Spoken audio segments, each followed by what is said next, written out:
Bonjour, je m'appelle Saléa. Je suis en CM2 à l'école Notre-Dame de Valence. Je vais vous lire un extrait de Je veux un chat et des parents normaux de Marion Achard.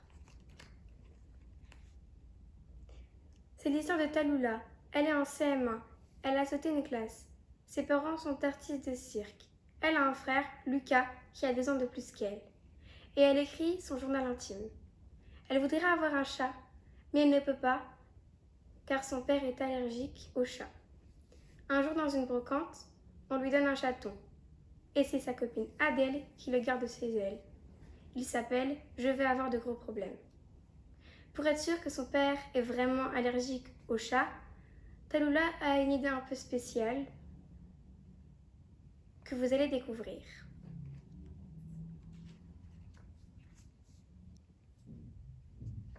Cher journal, ah, c'est horrible, ah, j'ai envie de crier, mais je ne peux pas, parce que c'est horrible, et ils vont savoir que c'est moi.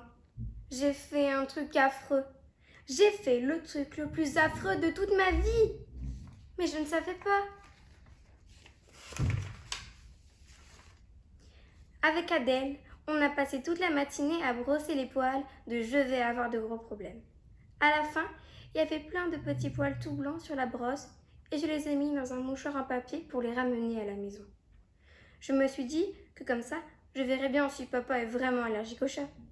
C'est pas que j'ai cru qu'il mentait, mais j'ai juste voulu vérifier pour voir.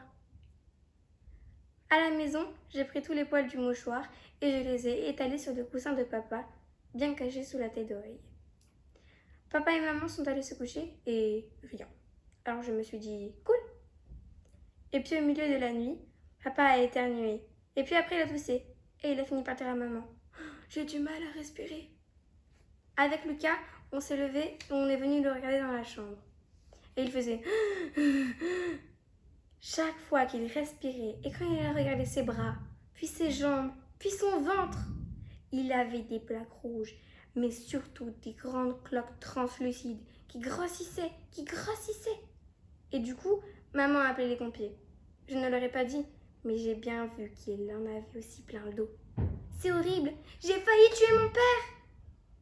Les pompiers sont arrivés avec un brancard, alors que papa était assis sur le canapé du salon, respirant de plus en plus mal.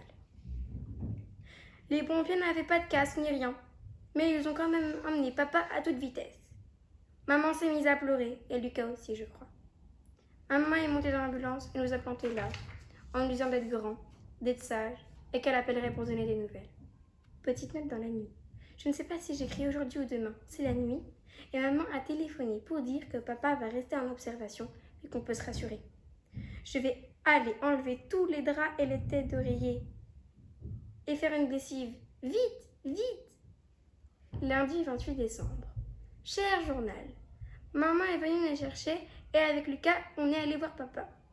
Il était allongé dans son lit tout blanc, mais ça avait l'air d'aller, car il nous accueillait avec le tu préfères le plus pourri de la planète.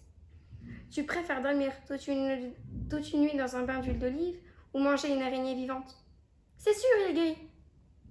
Le médecin de l'hôpital a dit que c'était un asthme allergique accompagné d'une crise d'urticaire géant. Mais il ne savait pas pourquoi il a eu ça. Quand papa et maman sont rentrés de l'hôpital dans l'après-midi, j'avais eu le temps de mettre les draps au sèche-linge et de tout replacer comme si de rien n'était. À côté de son lit, papa a mis un pchit au cas où ça recommence. Mais moi, c'est sûr, je ne vais pas recommencer. Puis comme il était très fatigué, maman nous a casé Lucas chez Antoine et moi chez Adèle. J'ai enfin pu lui raconter la plus triste et la plus horrible histoire qu'il me soit jamais arrivée. Si on met de côté le fait d'avoir un frère. Non seulement j'ai provoqué une catastrophe, mais cette fois c'est ferme et définitif, je n'aurai pas de chat avant de quitter la maison.